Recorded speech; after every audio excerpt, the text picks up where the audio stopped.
Como no lo hemos hecho en 2 años, por una vez. Sí que no te dijo mejor, a lo mejor, cosa que mejor.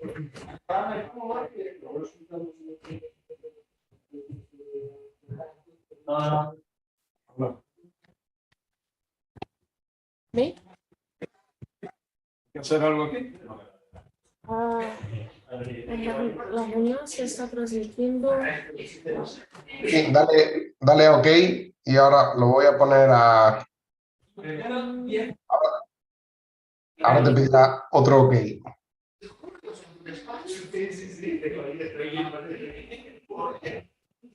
Bien.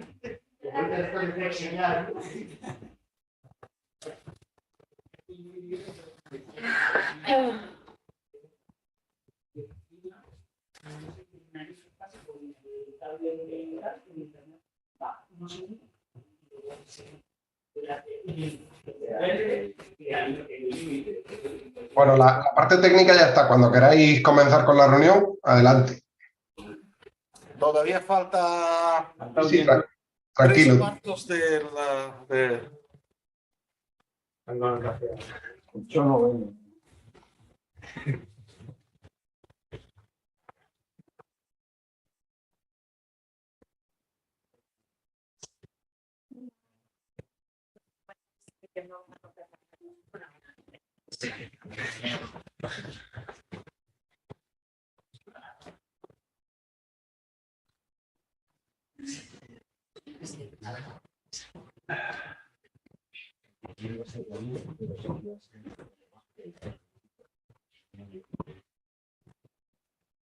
Do we start? I don't know if there are more people coming.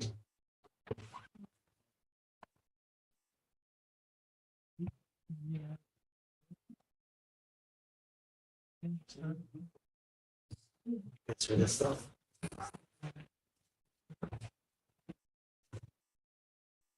Buenos dias. One asked me to be the master of ceremony today. I like that expression. It's focus. Although for someone who works in stellar populations and having the task of introducing Gustavo Bruzual is a little bit odd. Some of you may know what I mean, but I'll do my best. Gustavo had his PhD in 1981 in Berkeley. And after that, he went back to his home country in Venezuela to work in SIDA, where he stayed until 2011. And since then, he is based in Mexico, in UNAM, the campus Morelia. As for his contributions, he is known to be a leading expert on the spectral evolution of galaxies. He has some seminal papers to show for his work, with vast impact and implications in the study of integrated light of galaxies. Just as an interesting number, possibly the work that is more famous, at least so far, is the set of models that he published in 2003. I checked in Google Scholar, and as of yesterday, he had more than 10,000 citations, one paper. According to ADS, is one of the 20 refereed most cited papers of astronomy. Thanks, that's very telling. On a more personal perspective, I think that he is the astronomer that I most learned from over these years. And I still do, not only about stellar population, but on how to be a good scientist and how to do good science in very general terms. So it has been a privilege. So let's learn a little bit more. So he's going to tell us about modeling young stellar population. Thank you, Professor. Well, very nice to be here visiting. I'm glad all of you are here. This will be a little bit historical perspective and some new results, and I hope you find it interesting. Everything I will be presenting here has been done in collaboration mostly with Stephen Charlotte. What we have been doing in all this year is a permanent update of these models that were very successful. Especially, they were successful because the Sloan survey was coming at exactly the same time with this appropriate resolution, so people got into this. They became very popular. And just to keep up, we have to upgrade this to meet the current challenges in observational astronomy. The newest version that we are encouraging people to use was presented by Adele Platt in her thesis work in 2019. And just by agreement between all of us, we try people to call them C and B models, but nobody does. So I'm sure most of you know this, but in case there is some students who don't know, I want to make a short summary, a historical perspective. What is population synthesis? What's stellar population synthesis? Well, we want to discover how many stars of each different kind are present in a galaxy or in a cluster just by looking at the integrated light of the object, the photometry, like you will be doing with JPEGs, or by looking at the spectrum, which is also what you will be doing in JPEGs with a low resolution spectrum. So without observing the individual stars or counting them, you want to know how many stars or what kind of stars are present in a stellar population. What is the motivation of all of this? This is not new. People tend to think that what they are doing is new. No, this is not new. These people, who I have the fortune to meet, he was my advisor. They started working on this a very long time ago. In 61, 66, 59, they were already asking the right questions and getting the right answers, which is more important.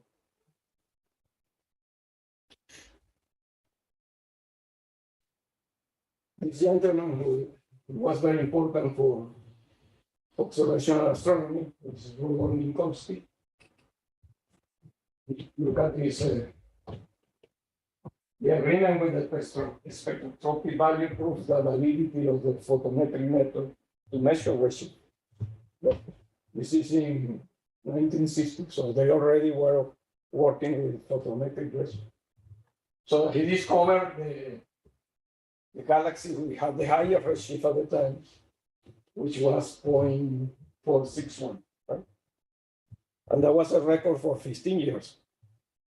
After he discovered this galaxy, for 15 years, no more distant galaxy was discovered. But they were aware that the stellar population in these galaxies will be different than the local populations. So observations of more very distant clusters are needed to determine the relation between redshift and magnitude with accuracy. This is an old table that goes from I can say Stinra was my advisor, and his passion was to get the highest redshift values. So he will get very disappointed when somebody else. So he kept going.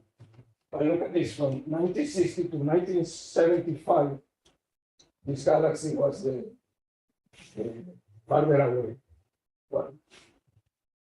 And most of it were radio sources. So what they used to do is just go to the 3C catalog and look for the optical counterpart of the radio source, and usually it was a distant galaxy. As you know, this has changed dramatically in the recent years, the recent weeks, months, and people keep playing with the redshift. They ping pong, high, low, high, low, high.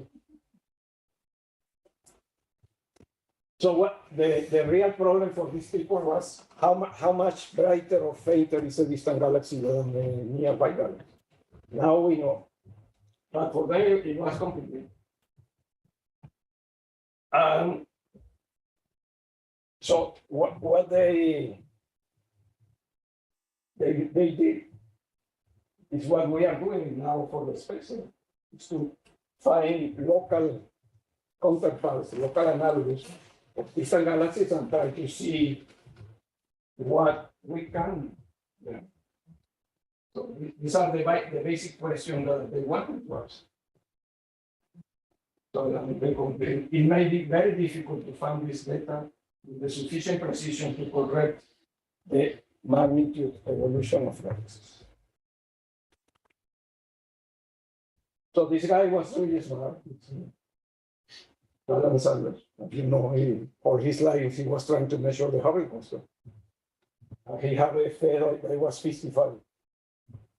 So if you talk to him, he will ask you, how big is the Hubble constant? You didn't say 55, he wouldn't talk anything. But what he wanted to know what was the evolution from us to this distant galaxy at a redshift of 0.461. So he took two star clusters, which are more or less the same age, 4 gigayears and 6.5 gigayears. And he did some, what we can say is a trivial astronomy now, to determine what people call the evolutionary correction. At this time, he used omega was 0.4. We don't know what omega was until sort of recently, 21st century. So the light travel time, this cosmology was this 1/3 of the age of the universe, and he estimated that to go from this cluster to the other cluster, the evolution in the integrated luminosity will be 0.38 nanometers. And the model values are 0.57 nanometers. It's not so bad for this very rough approximation. But just what I want to emphasize is that the philosophy hasn't changed. We are comparing with local analogs to try to understand the distant universe. So in this, it's like a heuristic argument, and Sanders showed that we can expect that the distant object will be brighter than the local one, just because the distribution of stars in the Sher diagrams is very different. This is very approximate. Then came very bright people, bright women, that show us how to do this correctly. Essentially, Beatrice Kinsey and Sandy Faber. Unfortunately, she died the same year I finished my thesis. And Sandy, as you know, still going. I'm very bright. So they really started the population synthesis as we do it today. So what are the basic ingredients of this? We need basic knowledge about stars, right? The stellar evolutionary tracks, the isotopes, the stellar spectra, the number of stars of each mass, temperature, luminosity, and we need a computer code that we put all of this together to predict the spectral energy distribution of this population as a function of time. And then we can compute whatever properties we want. In principle, we could follow the chemical evolution, but in most models, this is done separately. You do the spectral evolution by one point, and the chemical evolution is done independently. So what the field of stellar evolution has improved a lot in the recent years. What we use is mostly what I call the parsec tracks by the group in Trieste and in collaboration with the group in Padua. So this is a typical theoretical Sher diagram now. for this kind of evolutionary tracks. So we have a huge number of positions in the initial level. You go here from very low to very high mass. This is just the details of the high mass part. Sample here to different metallicities. And very important, thanks to Paula Marigo, we have a very good description of what we call the TPHEV, the thermally pulsing HEV stars, which are very bright in infrared and we dominate the spectral systems. So the better your tracks, the better will be the move. So these tracks, these are things that are important to remember. People always go realism. These are non-rotating single stars. They do not consider mass transfer between the stars in close binary pair because we don't have binaries in there. So it's important that when we use these tracks, we are referring to simple synthesis models for single stars. They improve. These people in Padova have been working this for a long time. The parsec tracks improve many things like the mass loss rate of the most massive stars. So they have a better treatment. And they include the evolution of the stars to the Wolf radius, which was not common in the past. And are available for a very large variety of chemicals. Now they say that this treatment of the Wolf radius star may be inaccurate.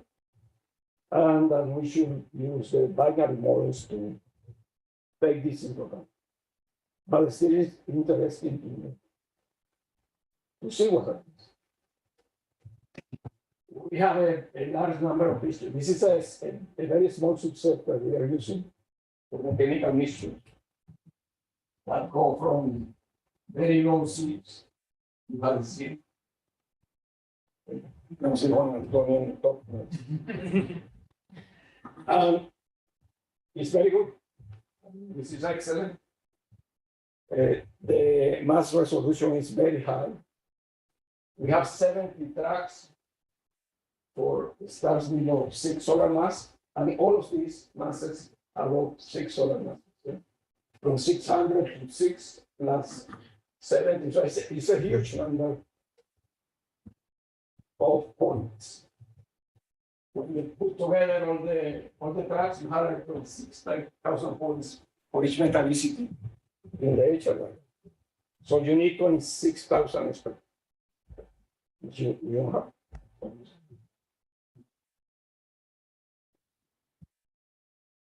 So what do we do? What can we do? Well, you go around finding out what people have been doing in the spectral libraries, and you find many things. The problem is everybody does it differently. So it's the whole trick is to put this in a consistent way that you can use all together and make a reasonable estimate. In the ultraviolet range, as you may expect, we only have a theoretical spectrum, model atmospheres, which I list here all the ones that we use. And the wavelength range, as you see, are never the same. Even in the RUV, they use different resolution, different colors, different everything. In the optical range, the best we have until recently is the local Niels library. The IndoWS is not that good. Now we have the shooter library, for instance. Also, the manga library is coming. So this part of the spectrum will improve. We are working on it. It's very tedious to do everything again. So that's what we try to stick to. And then, as we say, we have the tracks in the infrared, the TPAGV concept. We need good spectra to do that. And that's not obvious. The stars have dust. So you have to, on top of the model atmosphere, you have to put dust with an envelope that is expanding. So you have to do a lot of things. And then at the end, you have to sample this in a common wavelength scale. which are sometimes tricky. We are using this procedure by Cardinal 2017, which seems to work quite well. So all of this goes into one of these models. So when we call this BC19 or CMB models, this is behind the models. Just as a warning that some of you know, most of you know, these are spectra for hot star. You can see the temperature in the color scale. These are the Tilasto models, which are statical models. These are the new M-basic models, which are expanded. So you see, for same temperature, same everything, they are completely different. So you have to, somehow you have to make a decision of what you believe is real life. This is an advertisement for a friend. It's we call manga library because what they do, manga is an if you survey the Sloan people were doing. So they have many stuff. So what Alfredo did was to sort of use artificial intelligence, which is fashionable now, to classify the stars. So he has 22,000 stars with physical parameters given by the computer. But when you compare with the X-Shooter library, other libraries, Miles, there is a good library. So this library is very powerful, and we are working together to include it in our population. And then what's the problem? Well, it's not really a problem. This is a real life. You have here the typical H-R diagram, which we can plot in log G and temperature like this. And then when you go to your stellar libraries, you see that each of them covers a different piece of the H-R diagram. And some pieces are not covered. So there is no perfect model, and most likely will never be a perfect model because we will never have everything. But what we can do is to do our best. Here, what I do, normally people use the closest model, which maybe something here you are using this, which is closest but is far. This is a plot from a paper I did with Paula, in which we have the typical isochrones here, different metallicities, and the famous Miles libraries are the red points. And the blue points is a typical grid that sketched by Paula. What you can do with the theoretical models is much better than what you do with the observational. You see that all the stars are restricted to the position in the H-R diagram where the lifetime is younger. So it's not trivial to cover this with normal stuff. And then we need the famous arithmetic. We have to know how many stars are born in each mass interval. So normally we do group saltpeter models, and you pick your reference. So I will show some results. So this is what we call this local analogous of very distant galaxies to see what we can do these days. But first of all, after you cook all of these spectra, you will get something like this, which Juan Antonio, can you move your baby? Can.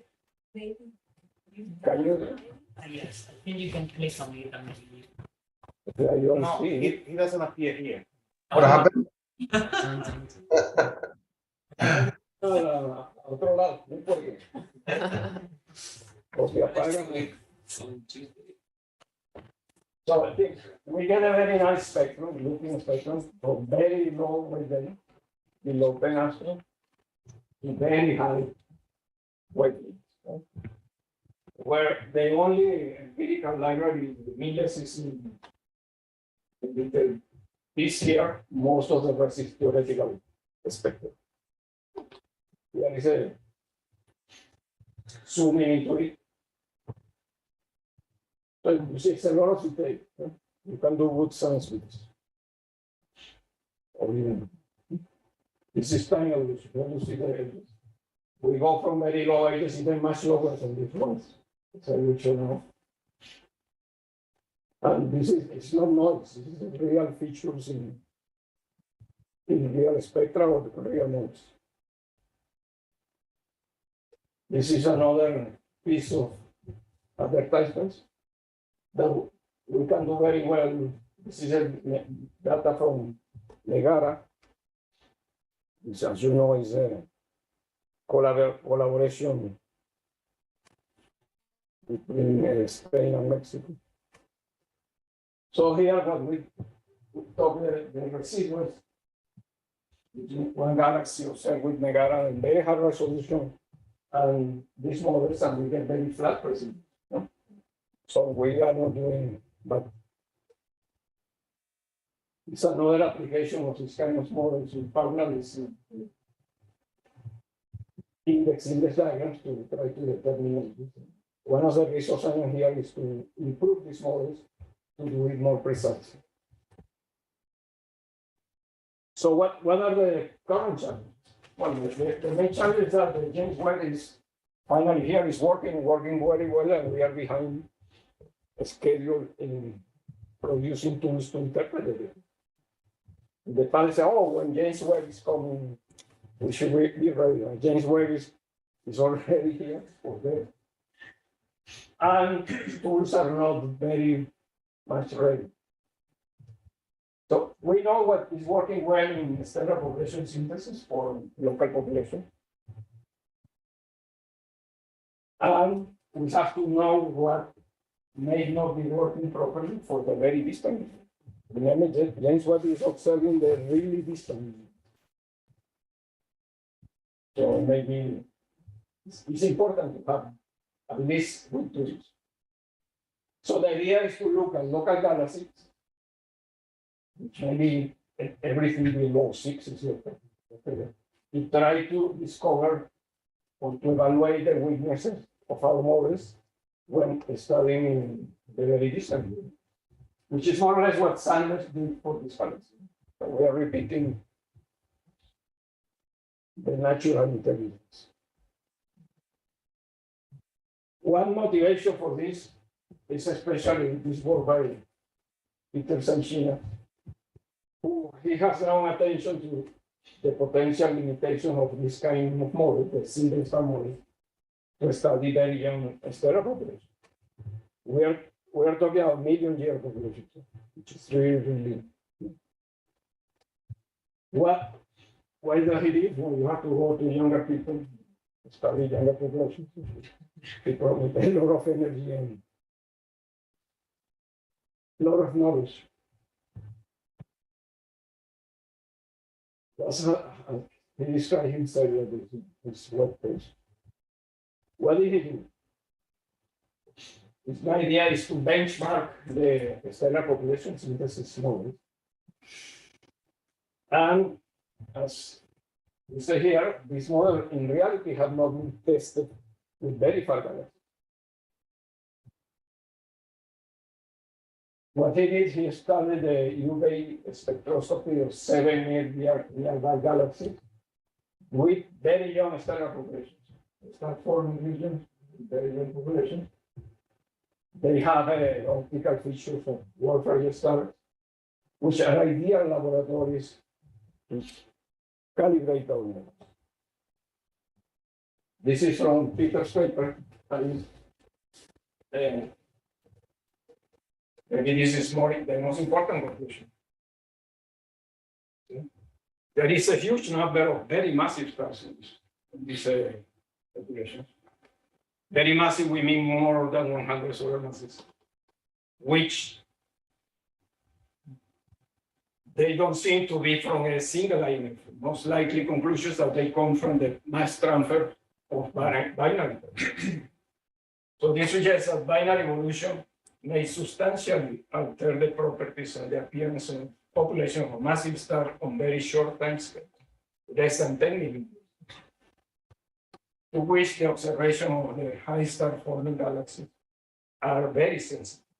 So the main conclusion of this type of work is that we have to include the massive binary evolution, including these mergers and mass exchange in this kind of models. We are working on that to keep it in the same frame of reference. And as you know, Eldridge and collaborators have been doing this in the past. And we don't get similar results, which is the interesting part. Anyhow, single star models still work. This is just an observation, which is a prior communication by AIDA, OFO, in blue. And this kind of models that I was showing, the CV19 models, with this upper mass, 300 solar masses, up to 0.4 million years, look very similar. So we want to see what this is just chance. Maybe what is important is just luck that the stellar spectra that we are using look like a real galaxy, or there is something important. Look at the ranges from 1100 to 1700 angstroms. So what there is no doubt that the P Cygni profiles are important, and these stars are losing mass.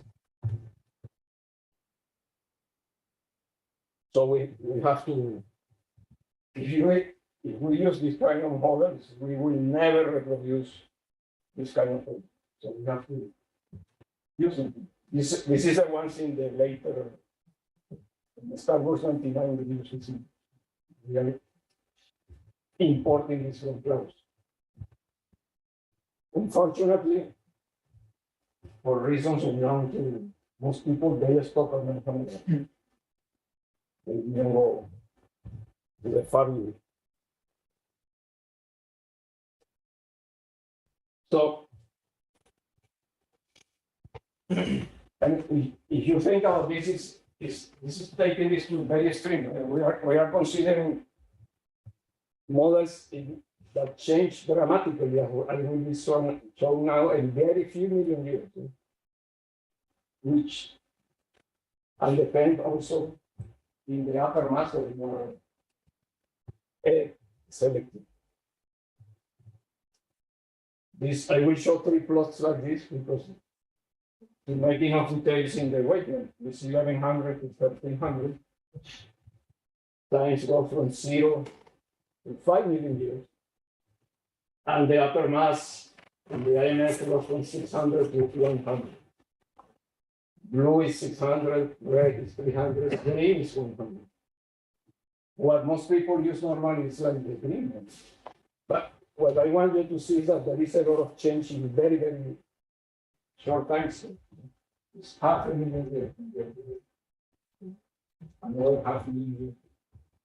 So it's dramatic changes in very short lifetime. Those are simple populations. It's a single birth span. A little bit to the right, 1300 to 1500. Again, you can see that the evolution is very fast. So these P Cygni profiles don't last forever. That's because these are very massive stars that evolve very fast.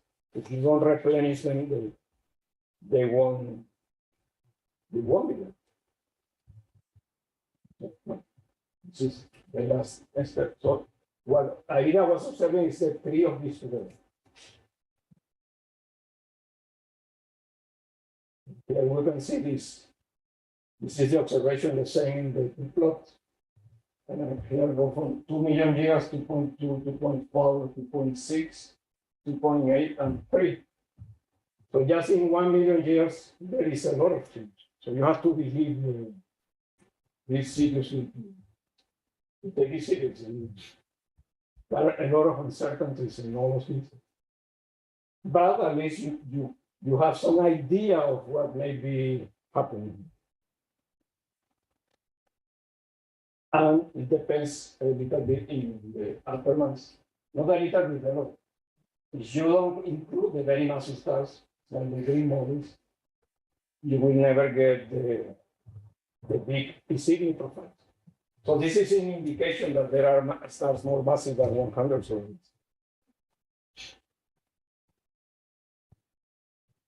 This is a little bit farther from 2.2 to 2.7 million years.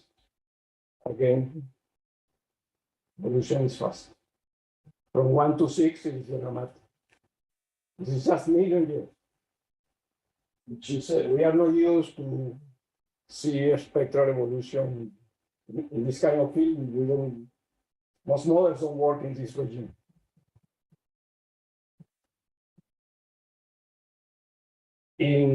According to this evolutionary track, in a cluster of a million solar mass, there should be about 100 Wolf-Rayet stars. So what I want to, what I'm showing here is the contribution. The black is the total luminosity, the main sequence star at this age. It's only the main sequence. It's in green, and the Wolf-Rayet are in pink. So, right? This is at 2.4, 2.7, and 3 million years. And here is in the percentage. Green, again, the main sequence, and pink is a Wolf-Rayet. So you see, it's never more than 10% or so, but it's very important. And you can see where it peaks in weight. Again, this is for a population with a star of 300 solar masses. This is a different age range, but again, you have either main sequence or when it starts dominating this regime. Where are these stars in the chart? This is interesting. Like equals 0, it's zero is main sequence in blue, at 1.5, it starts in red. So this will be the corresponding spectra. The same here, just a little bit later, 1.6 and 4.5 million years in blue and red, and the spectra. And this is a longer, 4.6 to 10 million years. We don't have any Wolf-Rayet. So Wolf-Rayet stars are very important in this time domain. And they, as you know, they come in different flavors. So these tracks allow us to classify them in different types. And you can see these are very hot stars. This is 100,000 Kelvin. If you have anything, one star of this will change the spectra dramatically, as you can see here. So that tells you that you also need a spectra for the Wolf-Rayet. It's not just the cloud slider models. We are using the Boston group, the power models, which they have done an excellent work. You have a spectra for this kind of stuff.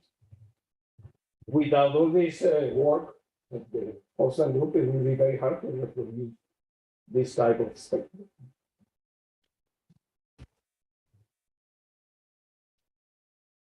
Again, this is the same. I'm putting here the colors for the initial mass of stuff, going from 50 to 300. You see very well the color. You can see here that we are looking at very, very massive stuff.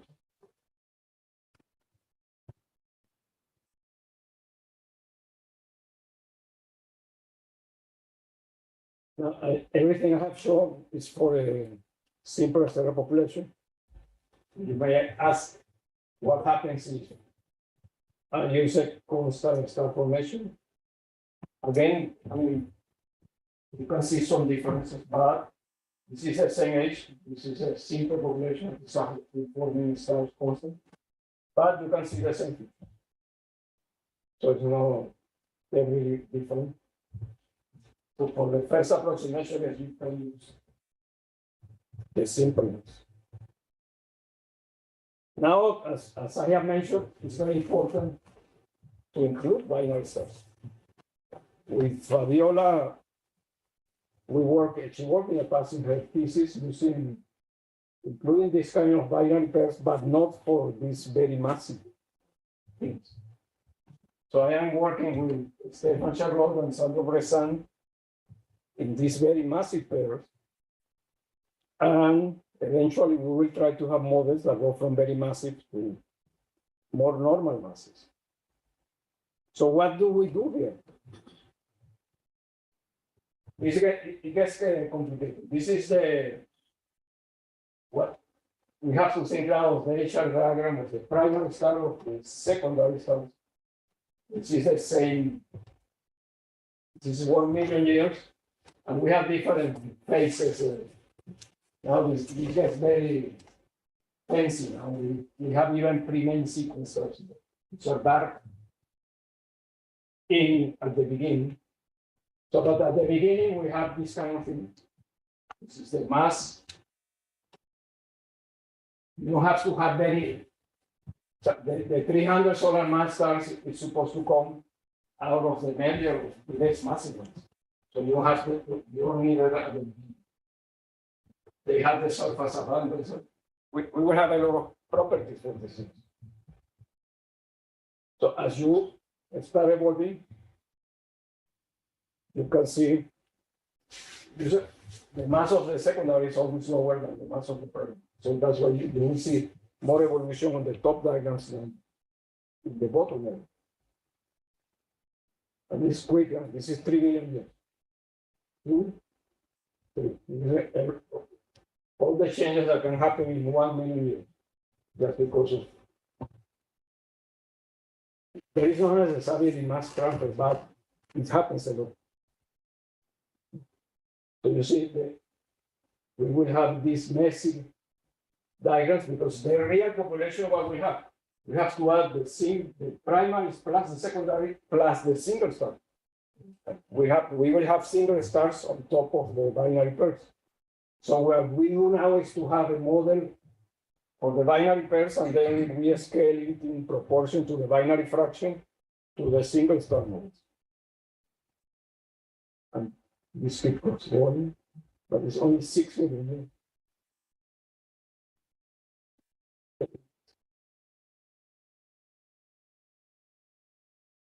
It was very fast. It's a very massive set. So what we do with it? Well, we can do the same exercise as I have been saying before, of computing the spectra, putting together everything, adding all the stars plus all the spectra, and the same as the CV19 models, except that now we have this funny number here, which is a binary fraction. Now, how many binaries there are? All, in principle, most of the massive stars are binary. Not all, they are born in binary systems. But still, what we do is we parameterize it from 0 to 1, and we can predict what's the importance of these binary stars in different parts of the spectra as we increase the binary fraction or we decrease the single star fraction.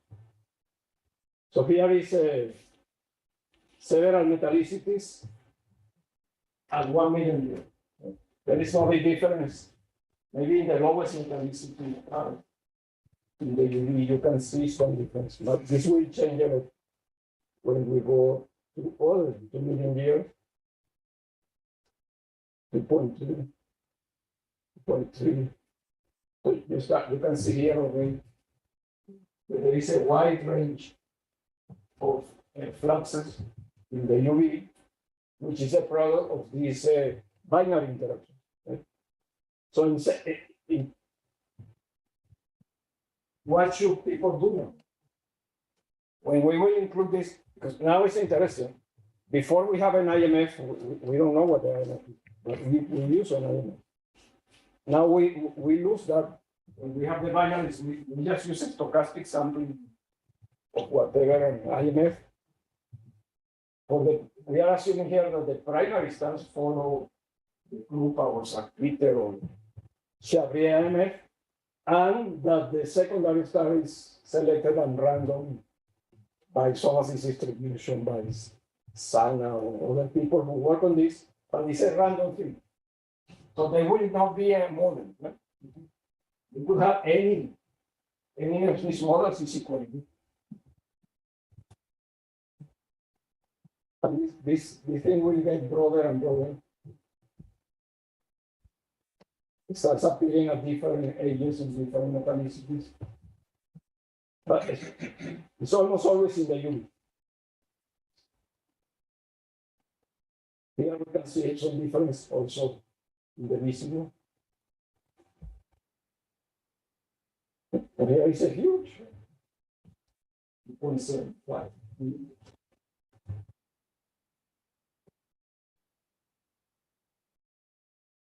So these machine learning things will be wonderful, I guess, for this, because we will have millions of models for well, before we have a single model. So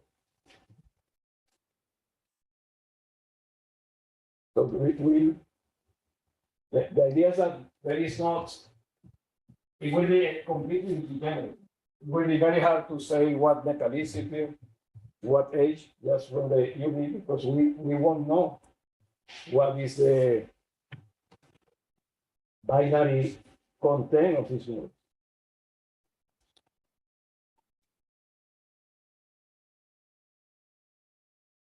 So very wide and in very little time. And this is assuming a synchronous star formation. You take into account that the stars may, for sure, are not born in a single instant of time, which will become even worse.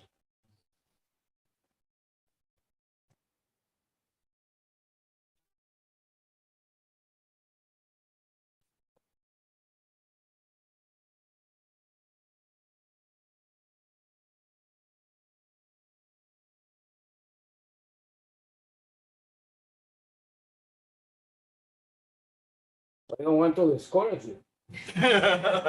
I think it's very important that people start taking this into account.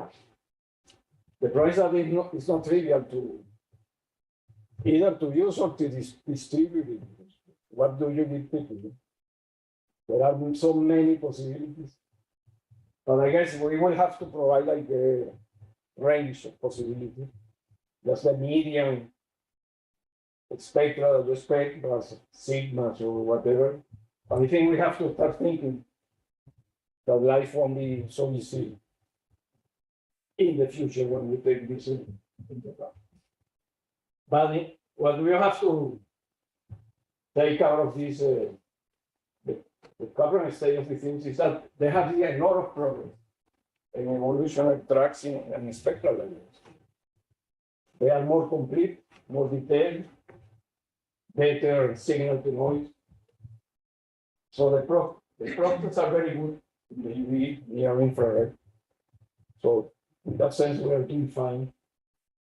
The observation have allowed us to calibrate and understand much better this kind of models. The Bayesian techniques and the work for galaxy data analysis, many people are doing this. So now the advantage here is that we have error bars. In the past, we can fit the spectral just looking in the window. It's very good. We have any error bars. Now people have very sophisticated codes that gives you an error bar. Maybe it's not meaningful, but at least you do it. These models are still useful to estimate the physical parameters in the rest-frame, the emission line properties of very distant. Many people also are using this kind of model for polarization codes like cloudy, but to estimate the metal abundance of the interstellar material in the local galaxy, the distant galaxy. So this is another industry. This is something that for the future you will hear a lot of this. These stochastic fluctuations and the binary stars, which are also stochastically something that will produce a lot of changes in this kind of models. Also, since we are talking of this part of the IMF with high mass stars, even if it was not binaries, there are so few stars that even if you believe on any IMF, you may have one star extra and that will not notice. So it will always be a stochastic. So no two regions will be similar even if they have the same metallicity, the same everything. And finally, it's mandatory to have a good treatment of massive binary stellar evolution. And the problem will be how to translate this into useful models that people can use and make good interpretations of the data. No, thank you. If you have any questions, we can discuss it.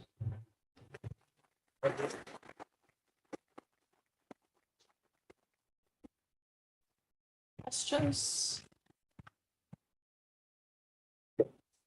Thanks, Alan. Very interesting talk. I'm curious about the phase signal profile in the very massive stars. So, do you think it would be possible to detect that in the integrated spectrum? High redshift dwarf galaxy that maybe has a very young population and also top heavy IMF?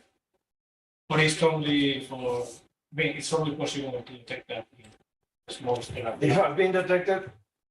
It's like a star formation clumps in a galaxy. I don't know if you have the full galaxy, maybe diluted. But yeah, that's my point. So, how bright is this 300 solar masses star? I mean, if the IMF is very steep, maybe in the UV you will always see. We dominate completely. But what is not very likely, I don't know, I think you have to, I think what I hear that these people are doing, they are focusing on the regions of the star forming, high star forming activity. Still, these are very distant galaxies, so you see everything that is there. But then you interpret that this is a node of a star forming galaxy.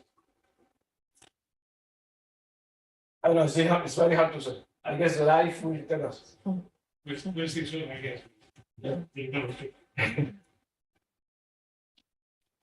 Piggybacking a little bit on Antonio's question, I would assume that most of the work of these high mass stars with P Cygni profiles is mostly done locally, so with local metallicity. How can one interpret it and extrapolate it to very low metallicity? We have to go to people who do theoretical models and hope that they are right and that the opacity tables are okay, which they keep changing. But there is no doubt that something is happening and they are all more or less on the right track. Maybe the opacities are not perfect, the metallicity won't be perfect, but I think we will have the power to tell if it is low metallicity or high metallicity or intermediate metallicity. We cannot have a very high precision, but the range will be okay. So there is a need for this kind of models. Problem is that people now get interested in this fancy, as you do, on artificial intelligence, all this thing, and they may forget that there is a need for normal predictive models of how the stars are. And also the binary thing is very, I mean, what they do is approximation. So I don't know if it is correct, and even Sandro doesn't know, because what they do is they do some kind of dynamics, they see how the mass changes, and then they go to the single star diagram and say, the star has this mass, and this age, and they will look like it. But maybe when there is this exchange, the stars are very different from single stars in the the chemical mix, everything, and they will have different properties. So this can be infinitely complicated. Yes? Questions? This is more a general question about how to address the determination of stellar populations from the merger remnants. So when two galaxies merge, and we know that it's very important for galaxy evolution, do you have any clue of what is the good approach to recover stellar populations? Not really, because what you will see is that there was an interaction, there was some new stars formed, and the most we can try to help you to say is how old is the new population, when the merge started, but much more than that is very difficult.